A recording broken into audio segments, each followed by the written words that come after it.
Heureux de vous retrouver. Alors, on est encore en distanciel, c'est vrai, mais on a au moins l'occasion de garder ce lien et de pouvoir toujours converser sur des sujets qui nous passionnent. Il faut dire que l'atelier précédent, avec Stéphane et Hervé, nous avons appris beaucoup de choses, notamment sur les contenus.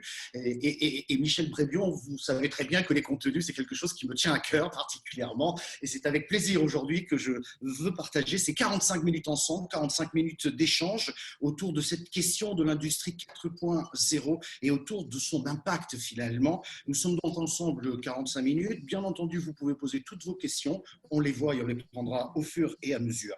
Michel Brébion, bonjour, rebonjour. Bonjour Michel.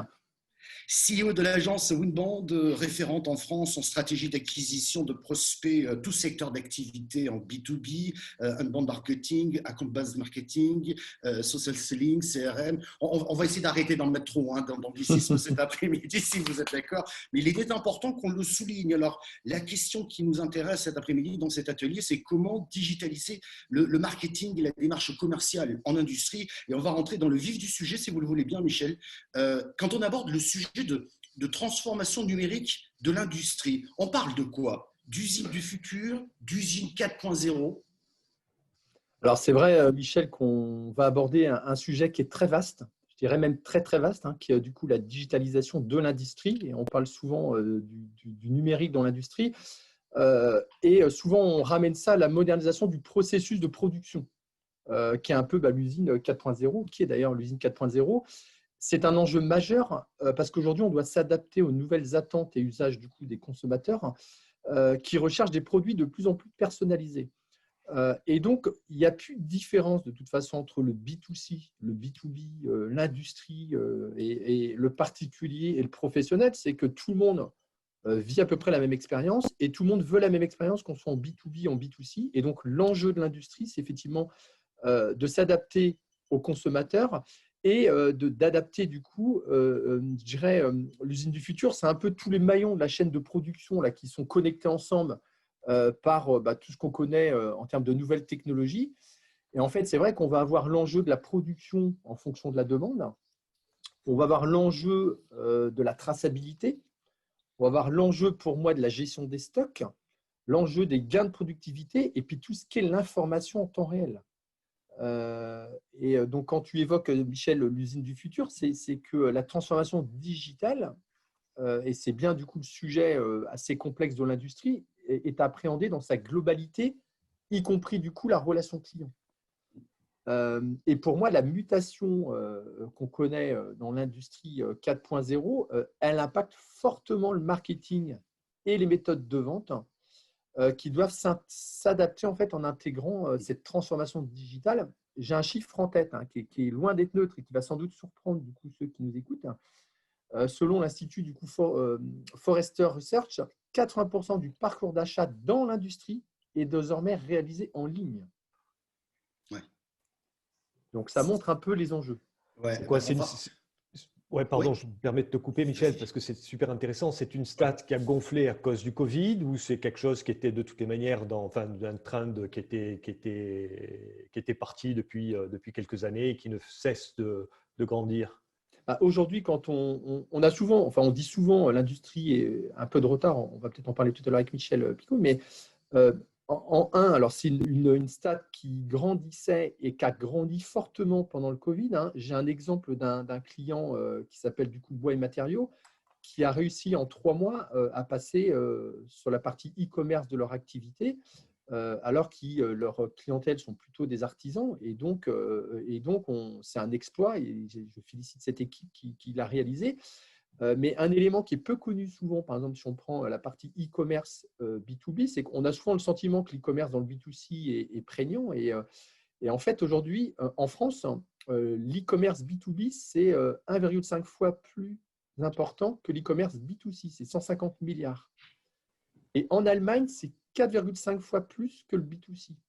Donc, en fait, on a une mutation réelle de l'industrie et du B2B qui est extrêmement importante et qui ne fait que croître parce qu'en fait, effectivement, il y a une maîtrise des process de production qui est forte avec l'industrie 4.0 et donc, effectivement, une fois que je maîtrise mes stocks, je peux effectivement y rajouter la livraison, le site e-commerce, etc.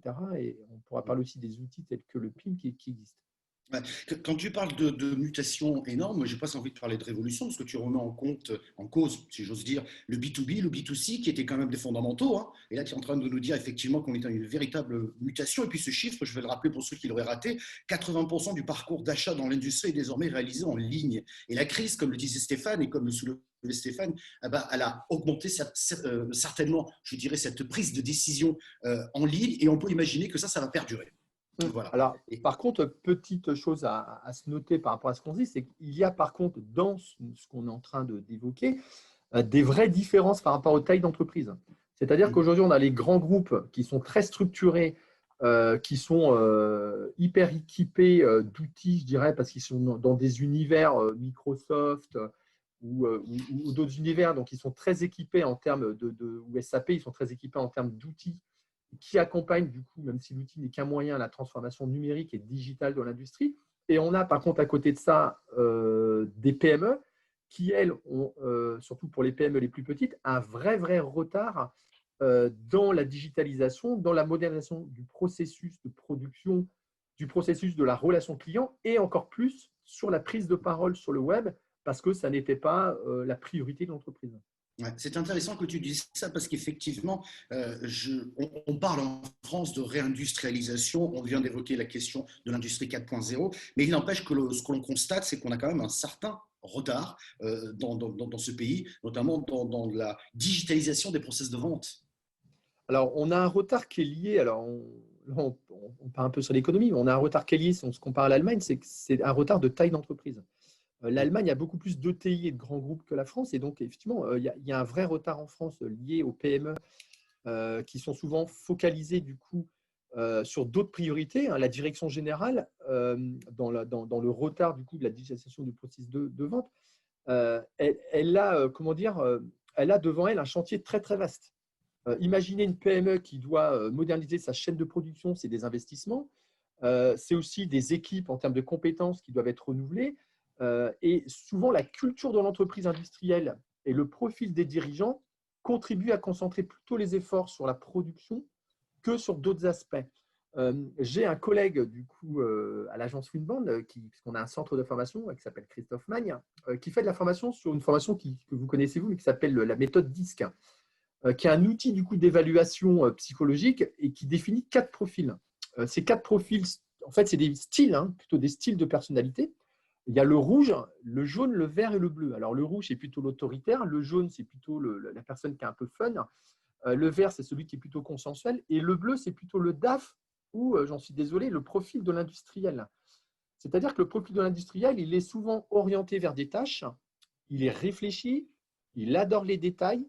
Il est respectueux des règles et des procédures, très rigoureux et souvent de domaine technique. Et donc, ça veut dire quoi, en fait, ce retard dans l'industrie? Ça veut dire qu'en un, il est lié à la taille des entreprises et à des moyens et des priorités qui ne sont pas forcément du tout la priorité web, mais qui est plutôt une priorité de production et de prestation. Et donc, ce qu'il faut absolument, c'est en un, changer l'approche de l'investissement dans l'industrie. En fait, un industriel, il va investir dans ses bâtiments, son outil industriel. Quand on va lui demander d'investir dans le marketing et le processus commercial, ça va être un peu plus difficile pour lui en termes de style en fait, et de mode des priorités. Alors, Mais ça me rappelle comment on fait justement pour le convaincre? Parce que ça, c'est comment quelque chose que j'ai quasi quotidiennement quand je suis effectivement avec des clients, face à des clients plutôt du B2B, monde industriel. On voit qu'il y a des équipes marketing souvent très réduites qui, elles, ont malgré tout, même si elles sont très petites, ont envie de faire des choses. Et derrière, une direction qui est aux antipodes finalement du marketing, qui pense que ça sert strictement à rien. Alors, à la limite, la direction commerciale, oui, parce que là, on voit, c'est du concret, c'est va vendre, mais le marketing, c'est un peu comme la com, et c'est excessivement compliqué. Tu fais quoi? Je rajouterais qu'il y a quand même obligation, voire urgence aujourd'hui quand même à s'y mettre. Oui. Alors, le problème, c'est qu'on n'est pas aidé. C'est que, je suis désolé, j'aime bien les banquiers, il n'y a pas de problème, mais le banquier finance rarement l'immatériel en plus. C'est vrai. Et donc, et c'est identique pour des investissements où on peut avoir des aides par des organismes publics. Alors, on a un vrai souci, c'est qu'en fait, du coup, culturellement, il faut du coup que le dirigeant soit soit éduqué quelque part à ces enjeux majeurs que sont la modernisation du processus commercial, les enjeux du marketing, hein, parce que dans l'industrie, encore une fois, Aurélien Goyer, qui est du coup senior digital manager chez Dassault Systèmes, dit souvent dans des prises de parole qu'il fait que dans l'industrie, on ne peut pas être non plus que sur la lead gen. C'est-à-dire que dans l'industrie, on doit aussi être sur le marketing proprement dit, et entre autres le marketing de marque. Et donc, dans l'industrie, c'est pour ça que je parlais d'un chantier vaste, c'est qu'à la fois l'industriel, il a des enjeux majeurs, mais qui sont dans le service, qui sont dans son outil de production. Donc, tout ça, il doit le moderniser pour des délais plus courts, pour des livraisons plus courtes, etc. Donc, il a vraiment des enjeux qui lui prennent du temps et des enjeux produits. Et donc, on a le marketing produit, le marketing de l'offre. Il est lié à un marketing de l'innovation parce qu'il doit innover. Et donc, ces enjeux sont forts. Donc, moi, je pense qu'une des solutions, c'est qu'il y a des interventions dans les CODIR pour expliquer ces enjeux-là, évangéliser sur les pratiques commerciales, style du coup des outils de gestion client tels que des CRM, évangéliser sur les nouvelles approches marketing. Mais il y a aussi d'autres enjeux, je pense, pour résoudre ce problème. C'est que dans l'industrie, il y a, alors je ne sais pas si le mot syndrome est le bon d'ailleurs, mais il y a un peu un syndrome de la discrétion. On a parlé tout à l'heure de style de dirigeant et de culture d'entreprise dans l'industrie. Il y a une peur très forte de dévoiler ses savoir-faire dans l'industrie. Et ça, c'est aussi un enjeu majeur pour lequel il faut expliquer et être très pédagogue. C'est qu'il faut que l'industriel comprenne que quand il a un savoir-faire à forte valeur ajoutée, il peut se construire une réputation d'expert et devenir une référence de son marché visible sur le web par des stratégies de contenu et d'inbound marketing, tout en respectant du coup une partie de son savoir-faire. Il ne s'agit pas de tout dévoiler, mais je dirais souvent que pour réussir, il faut accepter de partager pour attirer à soi du coup des cibles qui sont intéressantes. Et donc, on voit bien qu'on a dans l'industrie des enjeux très très larges sur les sujets que doivent traiter du coup les industriels et les dirigeants d'entreprise.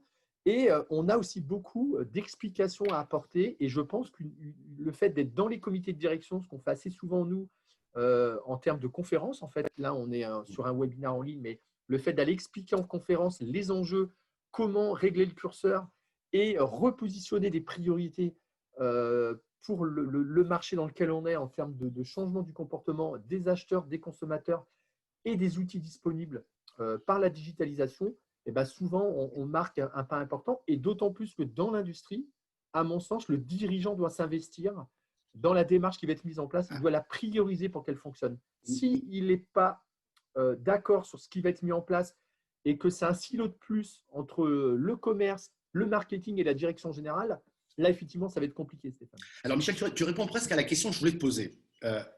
Effectivement, la plupart des ETI en France étaient, il ne faut pas l'oublier, hein, à la base souvent des entreprises familiales, avec la culture du secret. C'est malheureusement un peu le cas. Ça l'est un petit peu moins parce que les enjeux sont colossaux aujourd'hui. C'est vraiment un virage. Avec le plan de relance, il y a tout intérêt aujourd'hui à partager effectivement des savoir-faire. Mais moi, tu me disais, j'aimerais bien concrètement, qu'est-ce qu'on peut leur dire à ces dirigeants d'industrie pour leur dire, il serait peut-être temps d'avancer là maintenant, parce que si vous ne le faites pas, si demain il y a un plan de relance, s'il y a des usines plus agiles, plus connectées, plus 4.0, elles vont vous dépasser largement. Je pense qu'en fait, faut traiter du coup le sujet de la digitalisation de l'industrie dans sa totalité. C'est-à-dire qu'en fait, si j'ai un pan qui est sur la modernisation de l'outil de production, si j'ai un pan sur la modernisation de l'innovation avec des nouveaux produits qui vont sortir, etc., il faut qu'il y ait un pan sur la relation client, sur la modernisation du processus commercial et sur l'acquisition de nouveaux clients et en tous les cas sur la démonstration de son expertise sur un marché. Et en fait, il faut du coup que dans la stratégie d'entreprise, on intègre bien tous les leviers. Et donc, il y a des fondamentaux. Il ne s'agit pas d'être une PME industrielle et d'ouvrir une page LinkedIn de son entreprise et d'envoyer quelques emails pour réussir. Il faut, à mon avis, poser des fondamentaux qui parleront à Stéphane.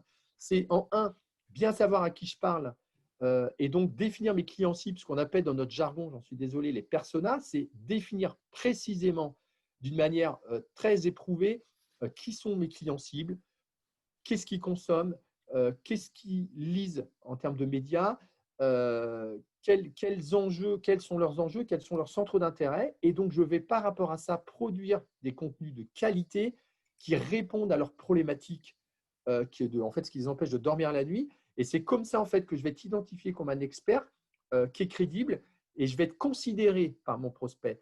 Par contre, les vraies différences qu'il y a du coup dans l'industrie, c'est que ça peut passer par d'autres outils. Alors, le blog est un outil à mon avis principal. Une grande partie des PME ont des sites qui ont 8-10 ans, qui sont obsolètes. Et il ne s'agit pas de faire des sites et des grosses usines à gaz. Pour moi, il faut faire des sites très simples.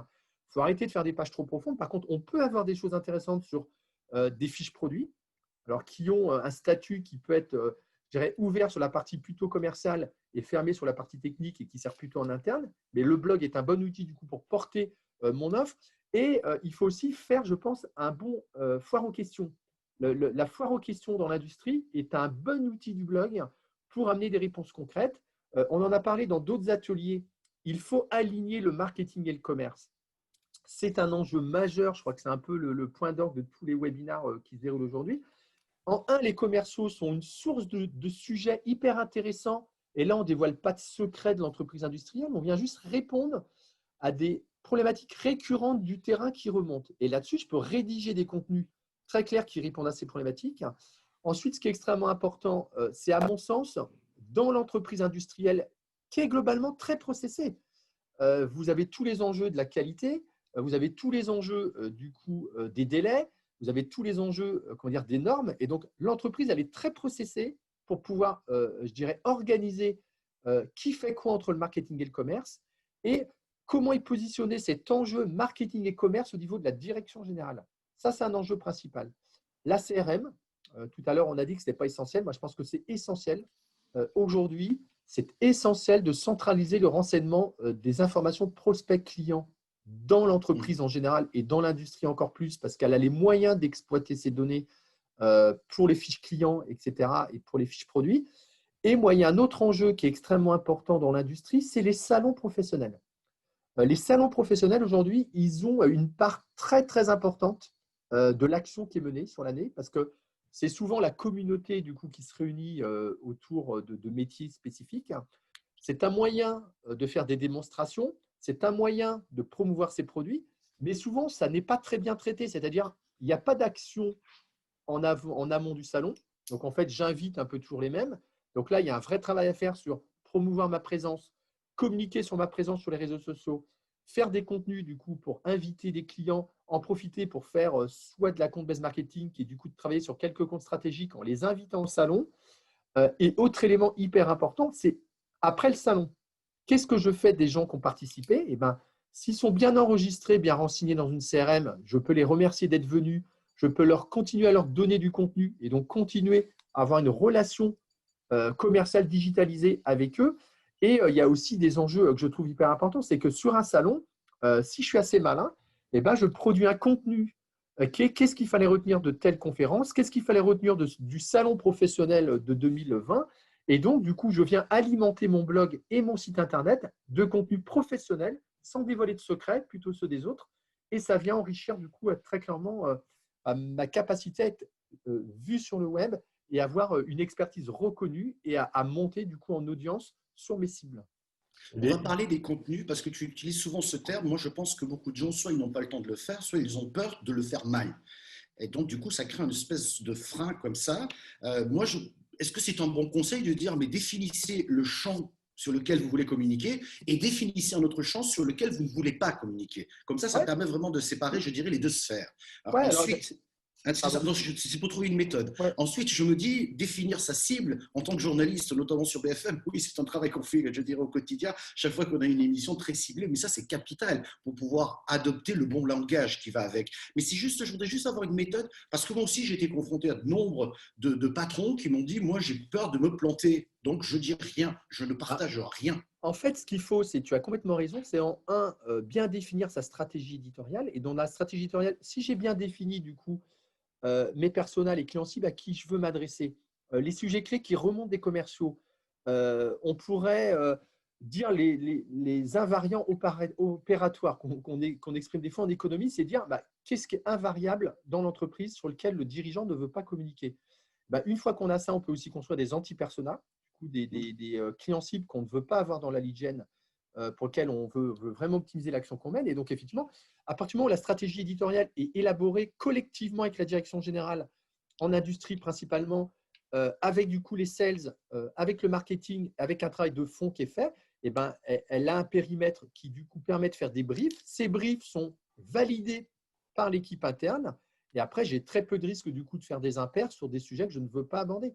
Et donc, tu as raison, il y a effectivement une méthode assez simple, de bon sens, mais tu as raison, dans l'industrie principalement, pour lequel il y a un côté un petit peu discret et un côté savoir-faire qu'on ne veut pas montrer, il faut bien évidemment que ces éléments-là soient intégrés dans la stratégie éditoriale dès le départ pour que tout le monde se retrouve. Et il faut qu'effectivement, dans le processus de validation des contenus, on a un processus qui fait que c'est visible en interne, y compris par la direction générale. Comme ça, ça ne sera pas un sujet, les contenus. Et maintenant, qui doit prendre la parole?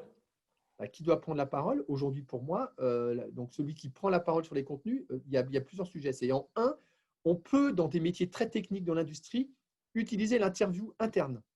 Il y a beaucoup de savoir-faire, il y a beaucoup d'experts dans l'entreprise qui n'ont pas forcément la capacité à écrire et qui d'ailleurs n'écriraient pas peut-être dans le sens de la réponse aux problématiques du persona du client cible idéal.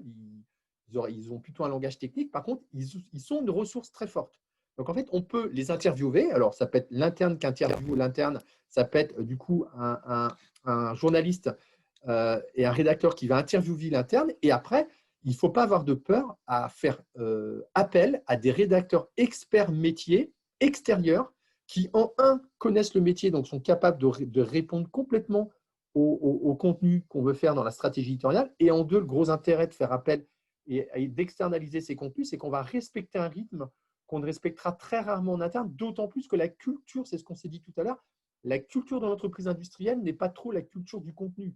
Et donc, il vaut mieux l'externaliser pour garder le rythme et la fréquence et être plutôt en validation. Donc, c'est plutôt moi ce que je conseille et c'est ce qu'on fait avec nos clients dans l'industrie. Il y a des spécificités là par rapport à différentes industries, parce que bon, pour l'instant, on parle de l'industrie comme si c'était une seule et même sphère. Il y a je ne sais pas, si je prends par exemple l'agroalimentaire, il y a des choses Oui, alors tu as spécifiques. complètement raison. L'industrie a beaucoup de secteurs complètement différents. Donc, si on prend l'agroalimentaire, par exemple, l'agroalimentaire, qu'on va appeler du coup, entre autres, on peut parler là du food service, par exemple, donc de marques qui vont du coup toucher, par exemple, des restaurateurs, si on veut un exemple concret. Alors, la problématique, c'est quand le client final, qui est le restaurateur, lui, il a aussi de son côté un consommateur ultra connecté et donc il doit être très vigilant sur doit être pardon, sur l'e-réputation. Et donc ça, c'est un enjeu majeur pour le restaurateur. Il doit toucher ses clients avec Facebook, avec du coup lui aussi une capacité à se connecter sur le web et à parler à ses clients. Et pour le food service qui du coup va essayer de vendre ses produits du coup au restaurateur, elle a aussi des enjeux majeurs. C'est qu'elle a en un enjeu majeur de préférence de marque parce qu'aujourd'hui, dans l'agroalimentaire, celui qui fabrique, il va passer par un distributeur. Et donc, le distributeur donne le là au restaurateur. Et donc, dans le food service, par exemple, et donc c'est pour ça qu'il y a beaucoup de variables par rapport au secteur d'activité, il doit avoir une préférence de marque pour qu'on choisisse plutôt ses produits chez le distributeur. Et ensuite, il doit travailler sur un enjeu majeur dans le food service, c'est par exemple la fidélisation. Il doit s'assurer que le restaurateur va être fidèle. Donc, on voit bien que là, c'est des enjeux majeurs.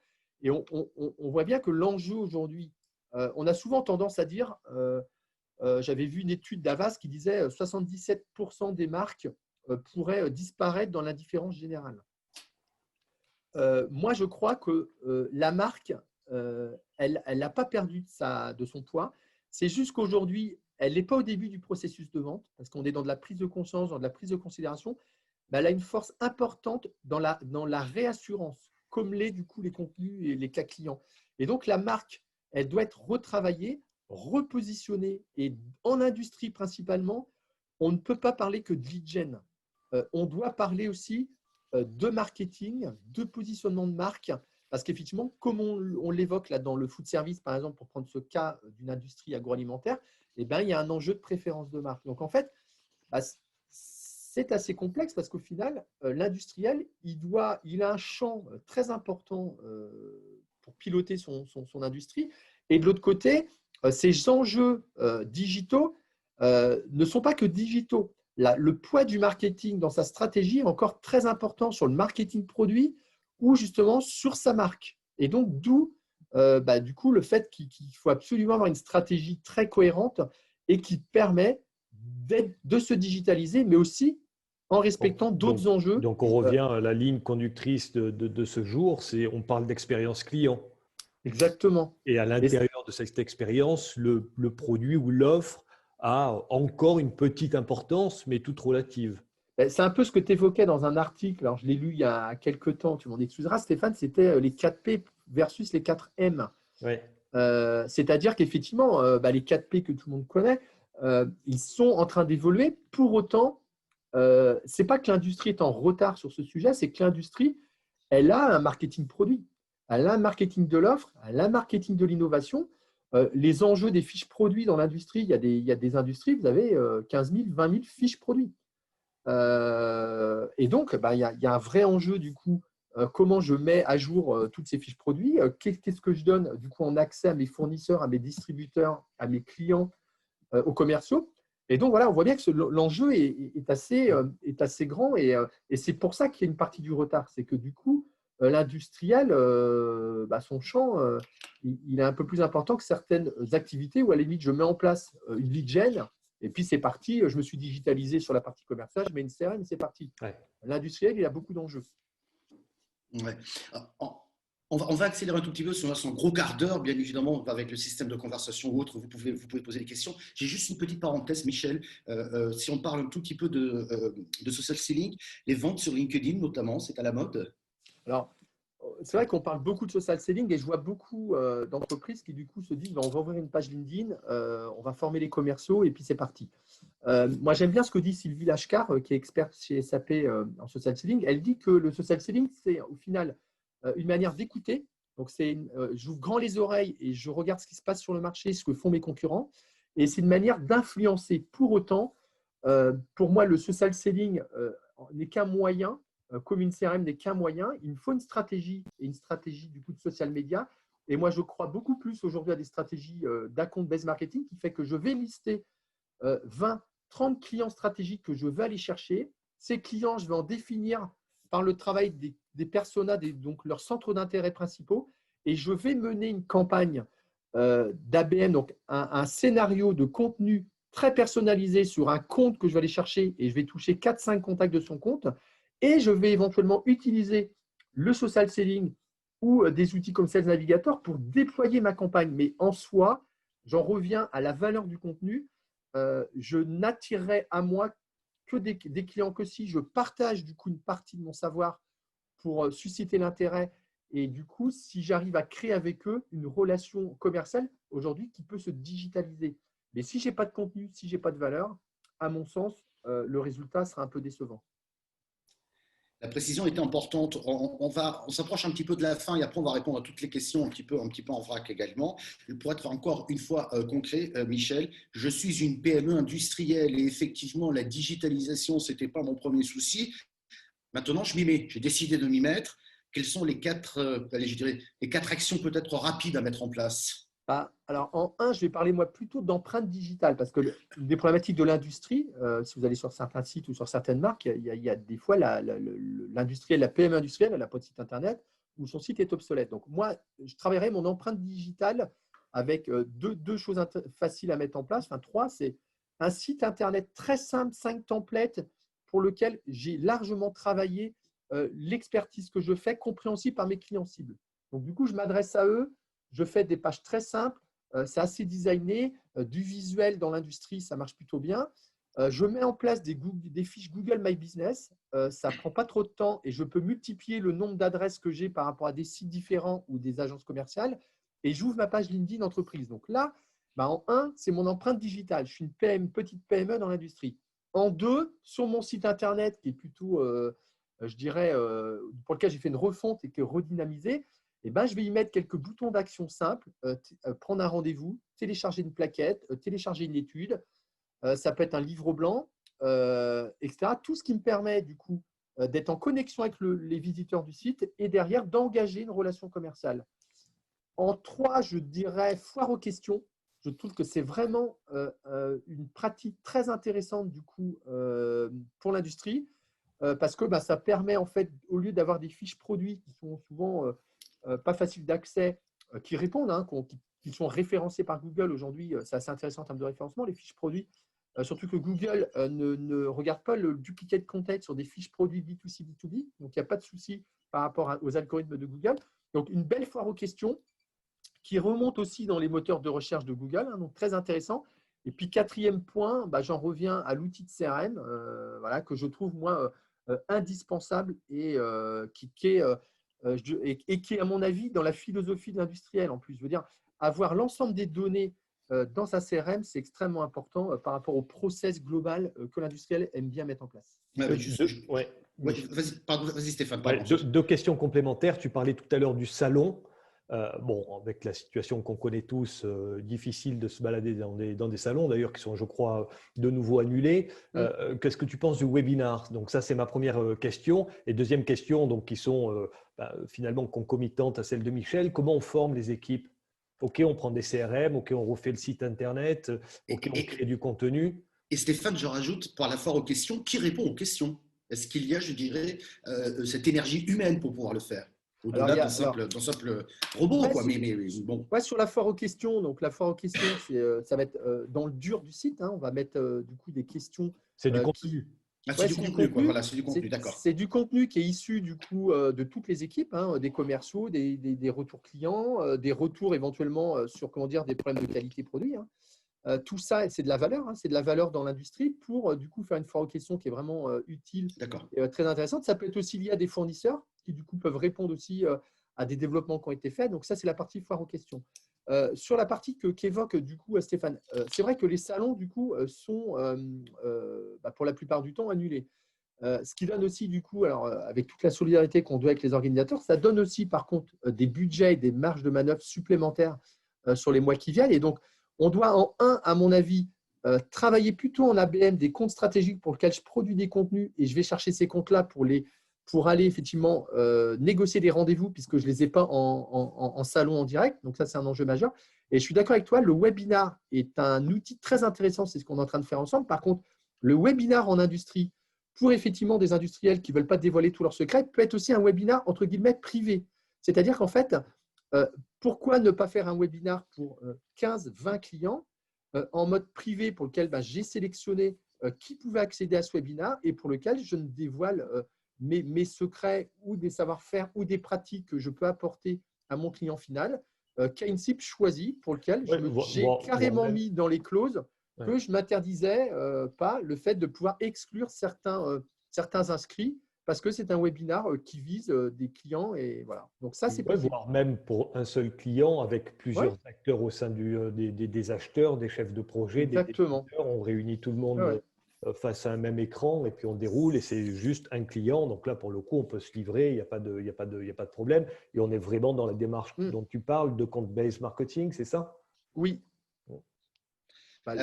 Michel, en préparant ce rendez-vous, tu m'as donné le chiffre de 73, c'est une étude Capterra, 73% des PME n'utilisent pas le CRM. Ouais, c'est un chiffre. Alors, ça m'a impressionné, quoi, tu l'as vu. Ouais, alors encore une fois, c'est les PME. On voit bien que les grands groupes, souvent, sont dans des univers outils liés à des gros acteurs des logiciels, souvent américains. Et donc, ils sont équipés, ils sont souvent dans des univers métiers. Par contre, la PME, souvent, on a encore du tableau Excel. Alors, ce qui est hyper dangereux parce qu'aujourd'hui, il y a, comme partout, il y a des mouvements chez les collaborateurs. Vous avez aussi dans l'industrie et dans pas mal d'activités des collaborateurs dont la pyramide des âges fait qu'il peut y avoir des départs. Et l'intérêt d'un outil CRM et d'un équipement, c'est que dans les fonctionnalités, j'ai l'historisation des échanges. Si demain, il y a du turnover, s'il y a des congés, j'ai tous les éléments.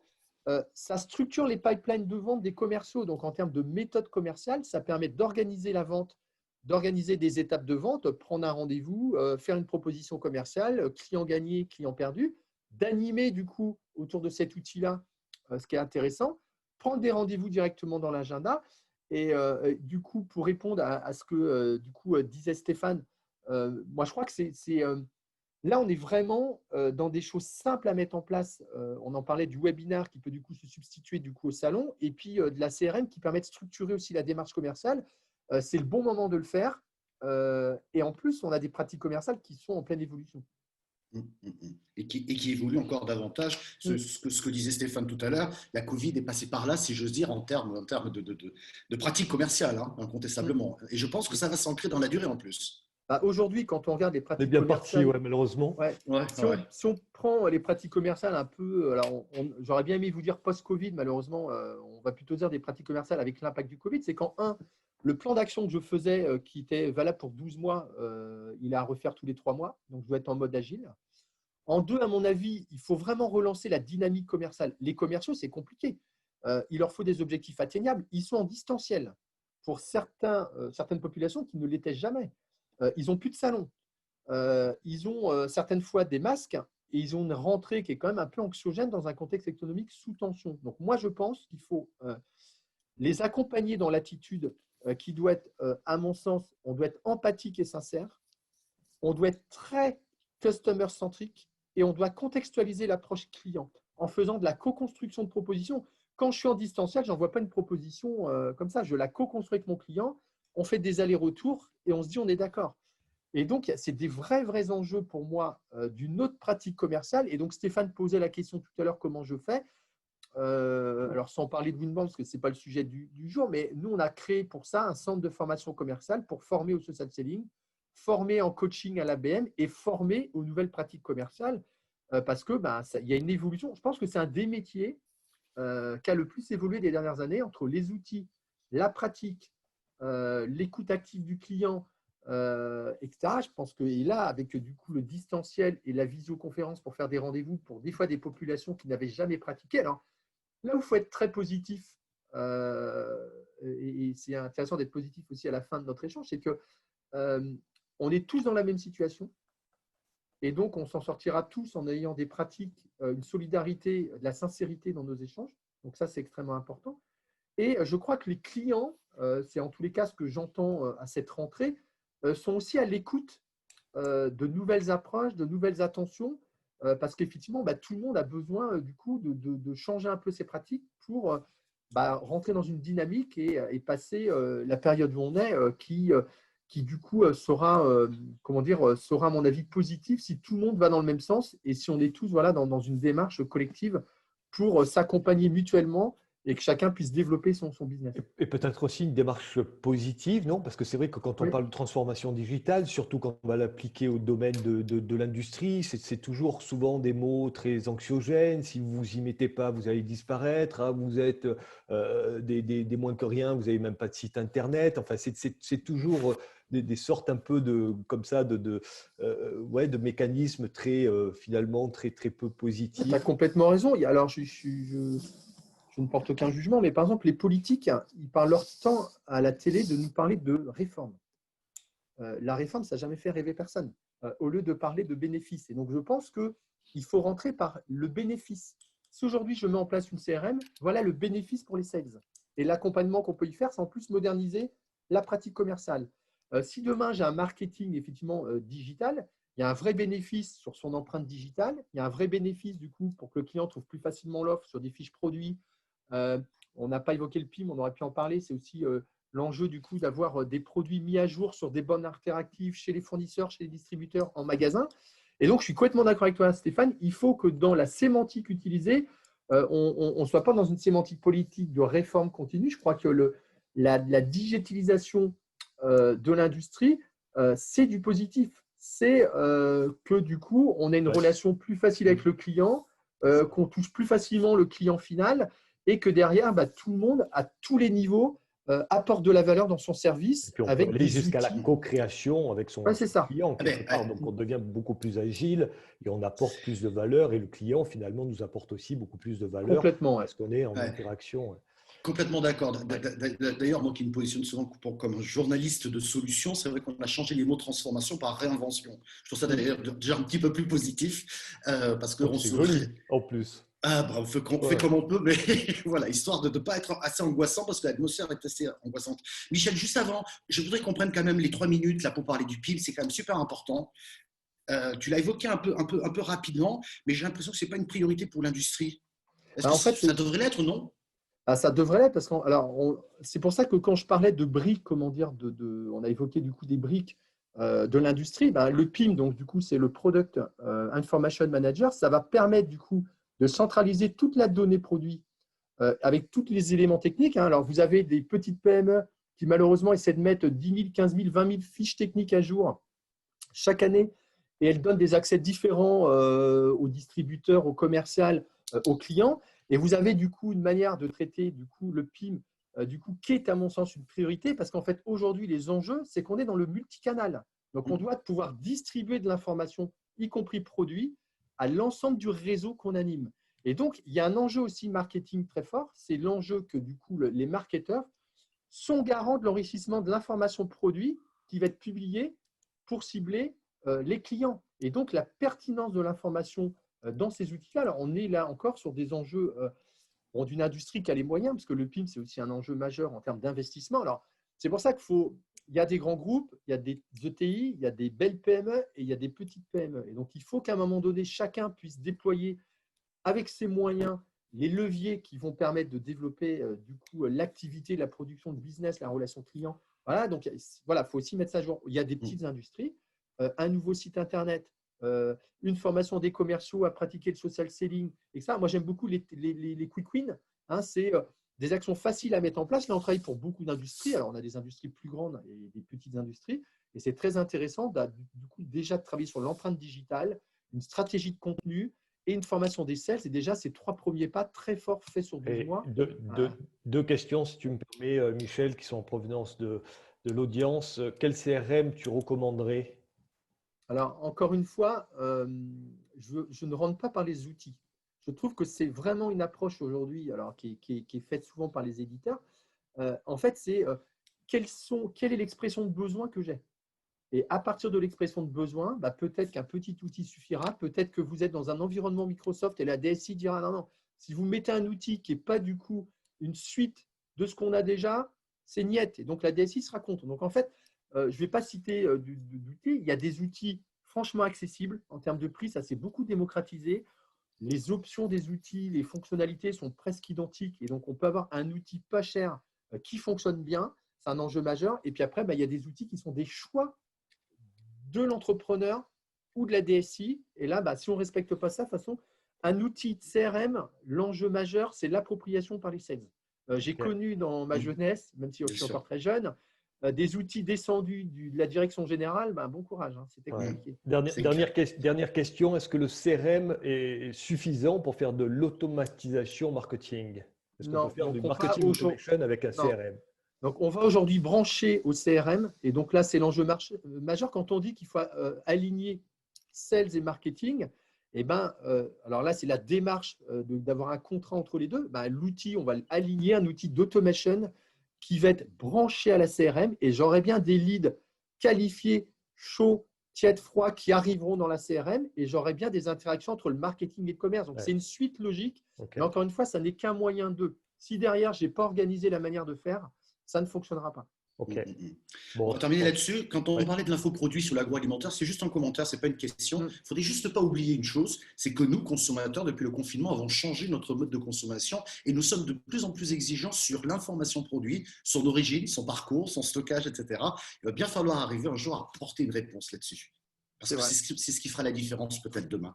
Merci beaucoup, on va s'arrêter là, sinon on va mettre les autres en retard. Merci Michel, merci Stéphane. Un petit mot quand même sur Inbound Marketing France, qui a été décalé à cause du Covid. Alors, c'est quoi la date? Alors, c'est le mardi 18 mai du coup, 2021. Donc, du coup, c'est l'événement international de l'inbound marketing en France. Il y a Boston et Barcelone et il y a Rennes.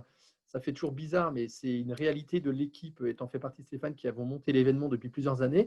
Un événement à très gros succès, 1200 directeurs marketing B2B de toute la France qui viennent et on s'en félicite avec des conférences de très très haut niveau. Et on aura encore un plaisir à vous recevoir l'année prochaine sur un événement qu'on commence déjà à préparer avec des gros enjeux, dont l'e-commerce B2B. Donc, ces enjeux-là. c'est en mai et normalement en présentiel si tout se passe bien. Si tout se passe bien. On y croit.